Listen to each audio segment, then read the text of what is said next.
Hello అండి, అందరూ ఎలా ఉన్నారు? అందరూ బాగుండాలని కోరుకుంటున్నాను. ఇవాళ నేను స్టోరీ ఏం చెప్పట్లేదు, మీకోసం ఒక రెసిపీ తీసుకొచ్చాను. చికెన్ కర్రీ, మై స్టైల్లో చికెన్ కర్రీ. సింపుల్ అండ్ ఈజీగా టేస్టీగా ఉంటుందండి. సో చూసేద్దాం. ఇప్పుడు చికెన్ తీసుకొని ఒక 3/4 కిలో తీసుకున్నామండి. దాన్ని నీట్గా క్లీన్ చేసుకొని పెట్టుకోవాలి. అందులో ఒక చిన్న స్పూన్ పసుపు, ఒక 2 to 3 table spoon red chilli powder అండి, కారం. అది స్పైస్కి తగ్గట్టు వేసుకోండి. ఒక 2 టేబుల్ స్పూన్స్ సాల్ట్ వేసుకోండి. ఇప్పుడు దాంట్లో తగినన్ని వాటర్ తీసుకోండి. 1/4 కప్ తీసుకున్నాను. దాన్ని విజిల్ పెట్టేయాలి. ఒక 3 to 4 విజిల్స్ పెట్టాక కొంచెం బాగా ఉడికిపోద్ది కదండి. ఈ లోపల మనం మసాలాకు కావాల్సినవి చూద్దామండి.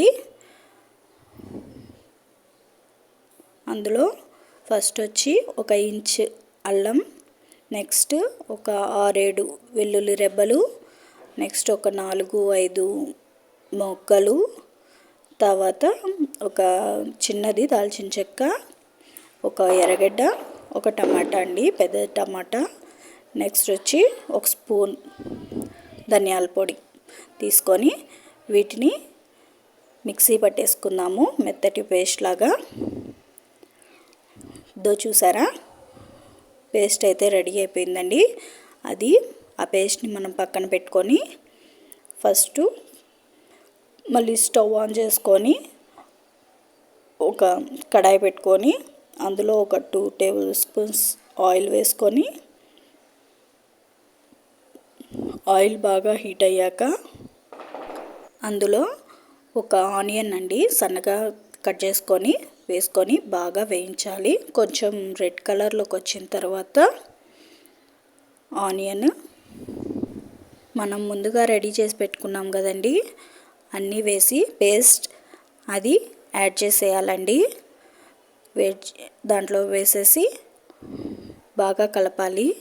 అది కొంచెం సేపు కలపాలండి. అది పచ్చివాసన పోయేదాకా కలుపుకొని కొంచెం ఆయిల్ పైకి తేలుతున్నప్పుడు మనకు రెడీ అయిపోయినట్టే. అది చూసారు కదండి, థిక్గా కలర్ కూడా చేంజ్ అయ్యింది. ఇప్పుడు ఇందులోకి మనం ఉడికించి పెట్టుకున్నాం కదండి, ఉప్పు, కారం, పసుపు వేసి చికెన్ ఆ పీసెస్ ఆ వాటర్తో సహా వేసేసేయాలండి. ఆ వాటర్తో పాటు వేస్తేనే మనకు మంచి టేస్ట్ అనేది వస్తుందండి. దాంట్లో ఆయిల్ అంతా బాగా ఊరుంటుంది కదా. సో చూసారు కదా, వేసి లైట్గా ఊరికే అలా కలిపెట్టండి.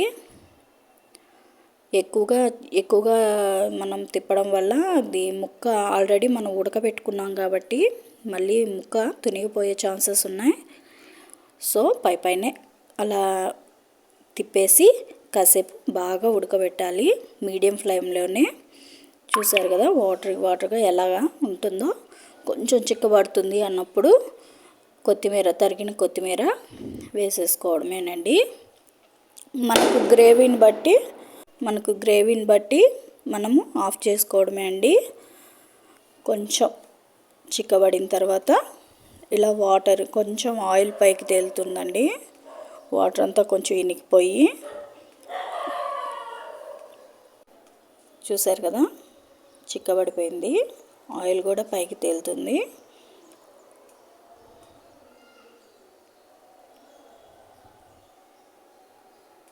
ముక్క కూడా బాగా ఉడికిందండి.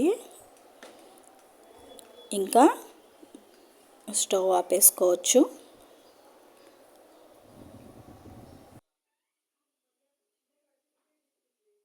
ఇంకా ఒక బౌల్లోకి సర్వ్ చేసుకొని దాని మీద లైట్గా కొత్తిమీర చల్లుకొని ఇంకా తినేయడమేనండి, ఎంజాయ్ చేసేయడమే. చాలా అంటే చాలా బాగుంటుంది. రైస్లో కానీ, చపాతీలో కానీ, పూరీలో కానీ మంచి కాంబినేషన్ అండి. చూసారు కదండి, చికెన్ కర్రీ చాలా సింపుల్గా ఈజీగా క్విక్గా అయిపోయింది. సో తప్పకుండా ట్రై చేయండి. ట్రై చేసి ఎలా వచ్చిందో కామెంట్ చేయండి.